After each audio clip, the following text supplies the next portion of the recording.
بسم الله الرحمن الرحیم اللهم صل علی سیدنا محمد وعلى آل سیدنا محمد وبارک وسلم۔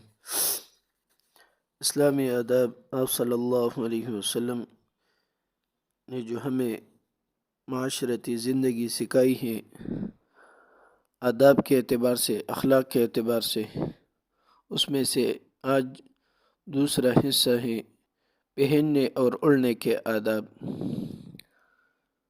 پہننے اور اڑنے کے آداب کے اعتبار سے حضرت صلی اللہ علیہ وسلم نے ارشاد فرمایا کہ جس شخص نے اپنے تہبند کو تکبر کے طور پر اتراتے ہوئے گھسیٹا، اللہ تعالیٰ قیامت کے دن اس کی طرف نظر رحمت سے نہ دیکھیں گے۔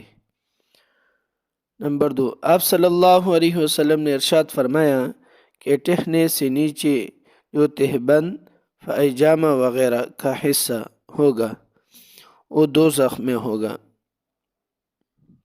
یعنی ٹہنے سے نیچے کپڑا پہننا دوزخ میں لے جانے کا سبب ہے۔ نمبر 3، حضرت اسماء بن یزید رضی اللہ عنہ سے روایت ہے کہ حضور اقدس صلی اللہ علیہ وسلم کی آستین پہنچے تک تھی۔ نمبر 4، حضرت سمرہ رضی اللہ عنہ سے روایت ہے کہ حضور اکرم صلی اللہ علیہ وسلم نے ارشاد فرمایا کہ سفید کپڑے پہنو کیونکہ یہ صاف ستھرے اور پاکیزہ ہوتے ہیں، اور سفید کپڑوں میں اپنے مردوں کو کفن دو۔ نمبر 5، حضرت رکانہ رضی اللہ عنہ فرماتے ہیں کہ حضور اقدس صلی اللہ علیہ وسلم نے فرمایا ہمارے اور مشرکین کے درمیان ٹوپیوں پر پگڑی ہونے کا فرق ہے، یعنی پگڑی باندھنے کی صورت میں اس کے نیچے ٹوپی بھی ہونی چاہیے۔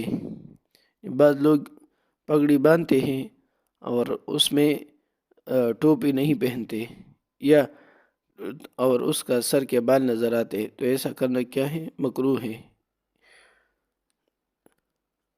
نمبر 6، حضرت ابن عمر رضی اللہ عنہما حضرت ابن عمر رضی اللہ عنہ سے روایت ہے کہ حضور انور صلی اللہ علیہ وسلم جب پگڑی باندھتے تو امامہ کا شملہ مونڈوں کے درمیان ڈالتے تھے۔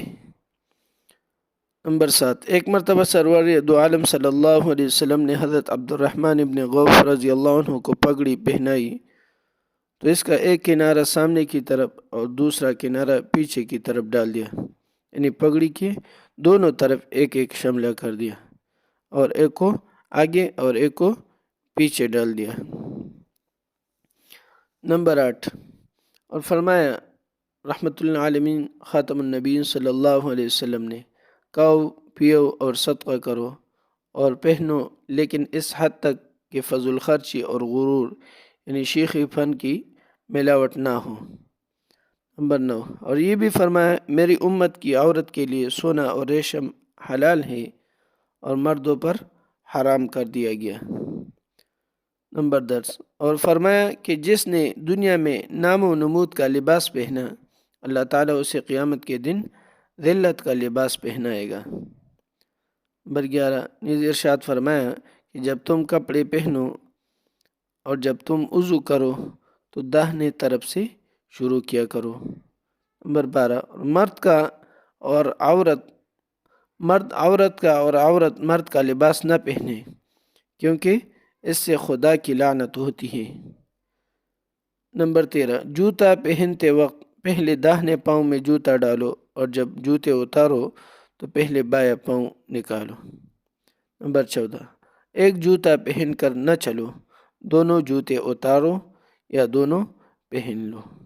اللہ رب العزت ہمیں آپ صلی اللہ علیہ وسلم کے طریقوں کے مطابق زندگی گزارنے کی توفیق عطا فرما دے، کیونکہ آپ صلی اللہ علیہ وسلم کے طریقوں ہی میں ہمارے لیے دنیا اور آخرت کی کامیابی اللہ رب العزت نے رکھی ہے۔ اللہ رب العزت کا خود بھی فرمان ہے جس کا مفہوم یہ ہے کہ اگر آپ لوگ اپنے رب کے محبوب بننا چاہتے ہو تو آپ صلی اللہ علیہ وسلم کی زندگی اپنانی ہوگی۔ وما آتاکم الرسول فخذوہ وما نہاکم عنہ فانتہوا، جو آپ صلی اللہ علیہ وسلم آپ کو دے دے، اس کو مضبوطی کے ساتھ پکڑو، جس سے منع کرے اس سے بچو۔ اللہ رب العزت ہمیں ہر اس چیز سے بچنے کی توفیق عطا فرما دے اور ہماری حفاظت فرمائے جسے آپ صلی اللہ علیہ وسلم نے ہمیں اس سے بچنے کی تو منع فرمائی ہے، اور اسے کرنے کی توفیق عطا فرما دے جسے آپ صلی اللہ علیہ وسلم نے کرنے کا بیان کیا ہے۔ صلی اللہ تعالی علی خیر خلقہ محمد و آلہ